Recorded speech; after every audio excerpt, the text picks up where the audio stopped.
वामपंथी left liberal कितने भी बड़े बुद्धिजीवी हो पर उनका पाखंड छिपा नहीं रह सकता, कभी न कभी बाहर आ ही जाता है। उदाहरण है यह महास्य चित्र में बीच में है भारत की प्रख्यात कानूनविद फली एस नरीमन और दाईं ओर है इनके पुत्र रोहिंटन नरीमन। फली एस नरीमन के बेटे रोहिंटन नरीमन कभी पारसी पादरी थे जो बाद में पढ़ लिखकर एक बड़े वकील बने।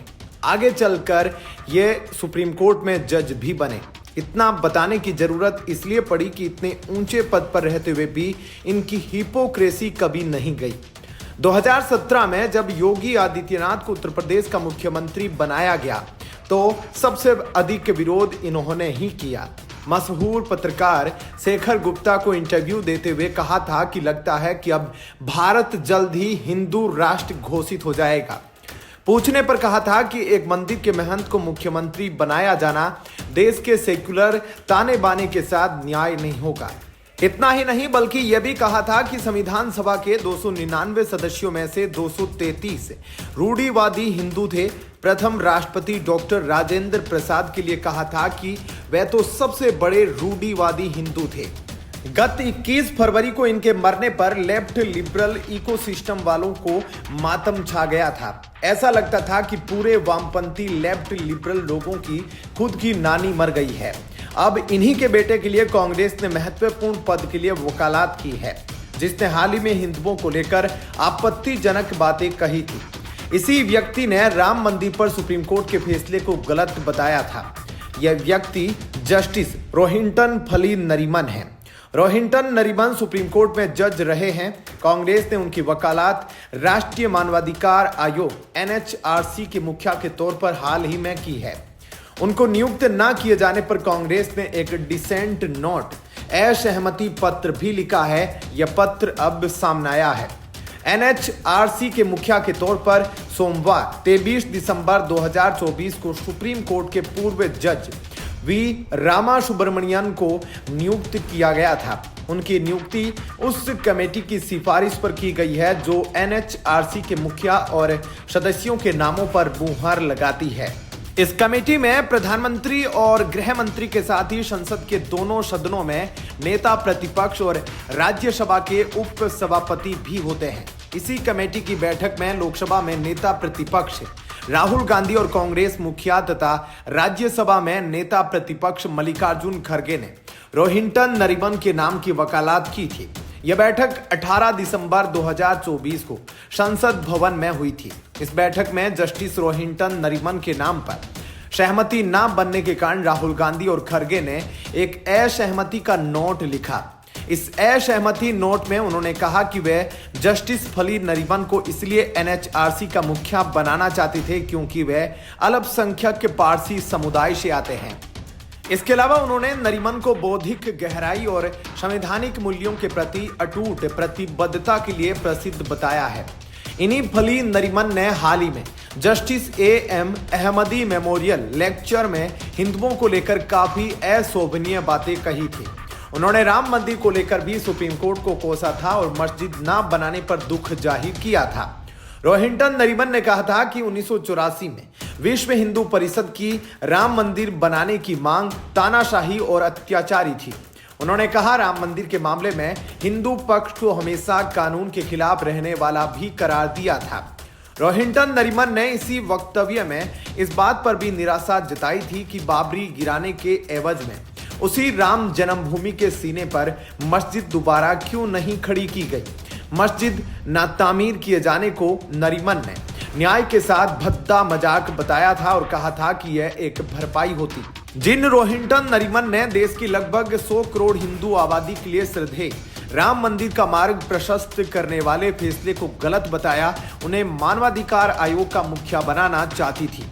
जिस मानवाधिकार आयोग का काम देश के सभी लोगों को सर उठाकर जिंदगी जीने के अधिकार को सुरक्षित करना है, उसका मुखिया कांग्रेस उन रोहिंटन नरीमन को बनाना चाहती थी जो राम मंदिर मामले में हिंदुओं को कानून के खिलाफ मानते हैं। विचारणीय बात यह है कि रोहिंटन नरीमन यदि इसके अध्यक्ष बनते तो उनके हिंदुओं के प्रति क्या विचार रहते। फिलहाल इस खबर में इतना ही। आगे की अपडेट के लिए बने रहिए लाइव टीवी न्यूज के साथ। धन्यवाद। जय हिंद। सुप्रीम कोर्ट कोलेजियम ने रविवार को हाई कोर्ट के जजों के साथ बातचीत कर एक ऐतिहासिक कदम उठाया है। सुप्रीम कोर्ट और हाई कोर्ट के जजों की नियुक्ति के लिए कोलेजियम ने अपना पुराना तरीका बदला है। सुप्रीम कोर्ट के चीफ जस्टिस संजीव खन्ना की अध्यक्षता वाले कोलेजियम ने यह फैसला किया है कि जजों की नियुक्ति के लिए संबंधित नामित लोगों के फाइल ही सिर्फ नहीं देखे जाएंगे, उन नामित न्यायिक अधिकारियों और वकीलों से सुप्रीम कोर्ट कोलेजियम आमने सामने बात करेगा, जिसमें देखा जाएगा कि जिसे जज बनाने का प्रस्ताव सरकार को भेजा जाना है उसकी योग्यता कितनी है और व्यक्तित्व कैसा है। अंग्रेजी अखबार हिंदुस्तान टाइम्स के मुताबिक सुप्रीम कोर्ट कोलेजियम ने रविवार को इलाहाबाद, राजस्थान और बॉम्बे हाई कोर्ट में जज के पद के लिए नामित लोगों से बातचीत कर उनकी योग्यता और व्यक्तित्व को परखा है।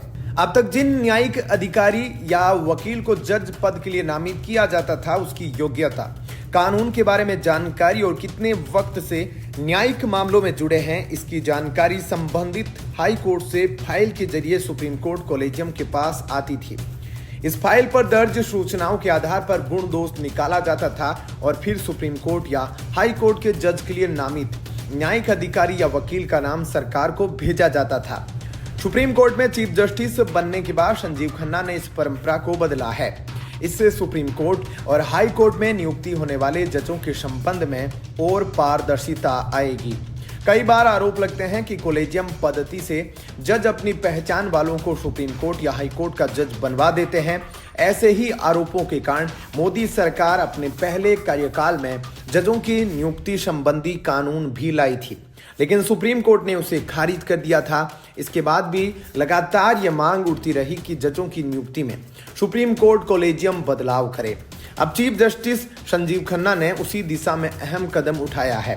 संबंधित न्यायिक अधिकारी या वकील से आमने सामने की मुलाकात के बाद ही सुप्रीम कोर्ट कोलेजियम अब सरकार को जज के लिए नामित व्यक्ति का नाम भेजेगा, जिसके बाद सरकार आईबी और अन्य एजेंसियों से नामित के बारे में पता लगाने का काम करेगी और सब कुछ ठीक होने पर जज के पद पर नियुक्ति की जाएगी। इससे पहले जस्टिस यादव ने वीएचपी के कार्यक्रम में कहा था कि भारत को केवल हिंदू ही विश्व गुरु बना सकता है और सम्मान नागरिक संहिता यूसीसी को लागू करने की वकालत की थी। इस बयान की व्यापक आलोचना हुई और विपक्षी सांसदों ने उनके खिलाफ महाभियोग की मांग उठाई। 17 दिसंबर को कोलेजियम ने जस्टिस यादव से मुलाकात की और उनकी टिप्पणियों पर चर्चा की।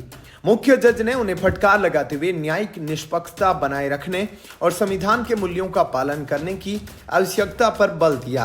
हालांकि उनके भविष्य को लेकर अभी कोई अंतिम निर्णय नहीं लिया गया है, लेकिन उनके ट्रांसफर और आंतरिक जांच को लेकर तलवार लटकी है। कोलेजियम की यह पहल न्यायिक प्रक्रिया को अधिक पारदर्शी और निष्पक्ष बनाने का प्रयास है। यह परंपरा 2018 में तत्कालीन सीजेआई दीपक मिश्रा के कार्यकाल में शुरू हुई थी, लेकिन बाद में इसे बंद कर दिया गया था। अब इसे फिर से शुरू करते हुए कोलेजियम ने व्यक्तिगत संवाद के माध्यम से जजों की नियुक्ति प्रक्रिया को नई दिशा दी है। फिलहाल इस खबर में इतना ही। आगे के अपडेट के लिए बने रहिए लाइव टीवी न्यूज के साथ। वीडियो को लाइक, शेयर और चैनल को सब्सक्राइब कर ले। धन्यवाद। केंद्रीय गृह मंत्री अमित शाह पर बाबा साहेब भीमराव अंबेडकर का अपमान करने का आरोप लगाकर राहुल गांधी और प्रियंका गांधी सहित विपक्ष के नेता संसद में विरोध प्रदर्शन कर रहे हैं। इसको लेकर बसपा प्रमुख मायावती के भतीजे और बसपा के नेशनल कोऑर्डिनेटर आकाश आनंद ने निशाना साधा है। उन्होंने कहा कि नीली क्रांति को राहुल गांधी फैशन शो बना रहे हैं।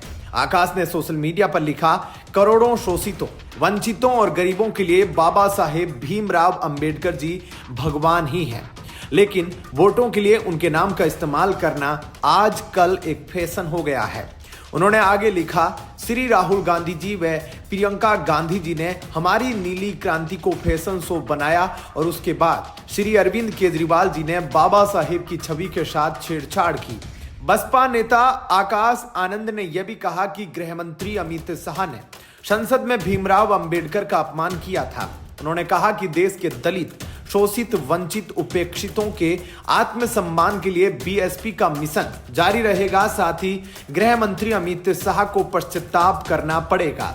वहीं आपको बता दें कि राहुल गांधी एक बार फिर विवादों में फंसते नजर आ रहे हैं। लोकसभा चुनाव के दौरान जाति जनगणना और आर्थिक सर्वेक्षण कर प्रॉपर्टी बांटने संबंधी बयान को लेकर बरेली जिला एवं सत्र न्यायालय ने उन्हें नोटिस भेजकर तलब किया है। राहुल गांधी के खिलाफ इस मामले में कोर्ट अब 7 जनवरी 2025 को सुनवाई करेगा। शिकायतकर्ता का कहना है कि वह निचली अदालत से लेकर सुप्रीम कोर्ट तक राहुल गांधी के खिलाफ मुकदमा लड़ेगा। दरअसल बरेली शहर के सुभाष नगर इलाके के रहने वाले अखिल भारतीय हिंदू महासंघ मंडल अध्यक्ष पंकज पाठक का दावा है कि राहुल गांधी के बयानों ने उनकी भावनाएं आहत की है।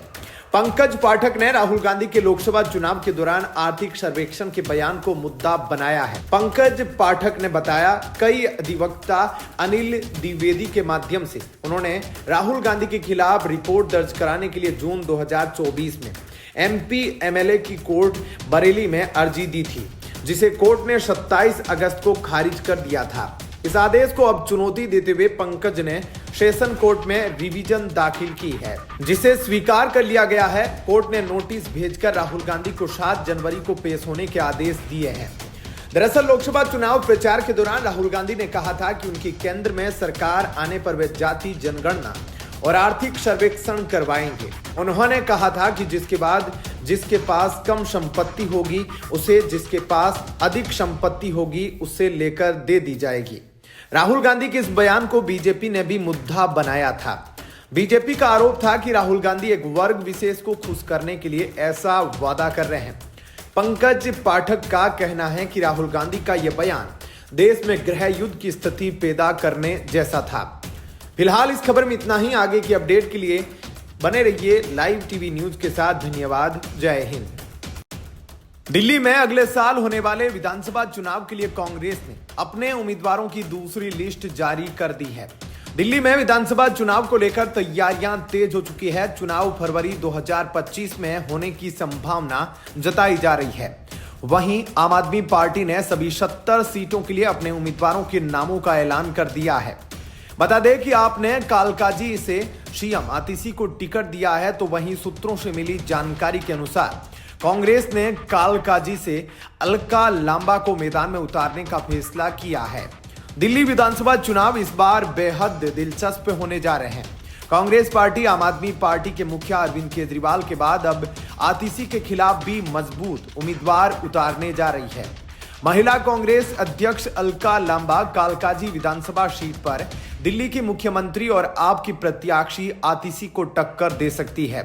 सूत्रों के अनुसार मंगलवार को दिल्ली विधानसभा चुनाव को लेकर हुई कांग्रेस की बैठक में 35 सीटों के लिए उम्मीदवारों के नामों पर चर्चा हुई। इसमें अलका लांबा सहित 28 नामों पर सहमति बनने की बात सामने आ रही है। बता दें कि कांग्रेस ने कुछ और उम्मीदवारों की घोषणा भी की है। सूत्रों के अनुसार कांग्रेस के SC/ST विभाग के अध्यक्ष राजेश लिलोठिया सीमापुरी से, फरहाद सूरी जंगपुरा से, आशीम अहमद मटिया महल से और देवेंद्र सहरावत बिजवासन से पार्टी के प्रत्याशी होंगे। वहीं कांग्रेस की केंद्रीय चुनाव समिति ने मंगलवार को बैठक की। कांग्रेस पार्टी की बैठक में कुल 35 विधानसभा सीटों पर चर्चा की गई। इस बैठक में पार्टी ने 27 सीटों पर अपने उम्मीदवारों के नाम फाइनल कर दिए हैं। वहीं 7 सीटों को अभी के लिए पेंडिंग रखा गया है और उन पर आगे विचार किया जाएगा। पहली सूची में 21 उम्मीदवारों के नाम घोषित किए गए थे। दरअसल कांग्रेस महिलाओं की सुरक्षा के लिए विशेष कदम उठाने की घोषणा कर सकती है। पार्टी का कहना है कि हर महिला को एक रिस्ट बैंड दिया जाएगा और हर घर की एक महिला को 3100 रुपए महीना देने की योजना भी बनाई जाएगी। इसके साथ ही कांग्रेस 400 यूनिट बिजली मुफ्त देने का वादा भी कर सकती है। आपको बता दें कि अलका लांबा दिल्ली की राजनीति में एक कद्दावर नेता रही है। वह महिला कांग्रेस की अध्यक्ष भी रह चुकी है। 2014 में कांग्रेस से अलग होकर उन्होंने आम आदमी पार्टी ज्वाइन की थी और 2015 में चांदनी चौक से विधायक बनी। हालांकि 2019 में उन्होंने आप से इस्तीफा देकर कांग्रेस में वापसी की थी। वहीं बीजेपी की पहली उम्मीदवार सूची इस हफ्ते जारी हो सकती है। बीजेपी केंद्रीय चुनाव समिति की बैठक भी इसी हफ्ते होने की संभावना है। पार्टी अपनी पहली लिस्ट में कुछ पूर्व सांसदों को भी टिकट दे सकती है। नई दिल्ली विधानसभा सीट से पूर्व सांसद परवेश वर्मा का नाम अरविंद केजरीवाल के खिलाफ चुनावी मैदान में उतरने के लिए लगभग तय है। बीजेपी ने पहले ही घोषणा की है कि वह दिल्ली विधानसभा चुनाव में बिना मुख्यमंत्री उम्मीदवार के चुनावी मैदान में उतरेगी। पार्टी जनवरी के पहले हफ्ते में अपने उम्मीदवारों की सूची जारी कर सकती है। दिल्ली विधानसभा चुनाव इस बार भी त्रिकोणीय मुकाबला बनता जा रहा है।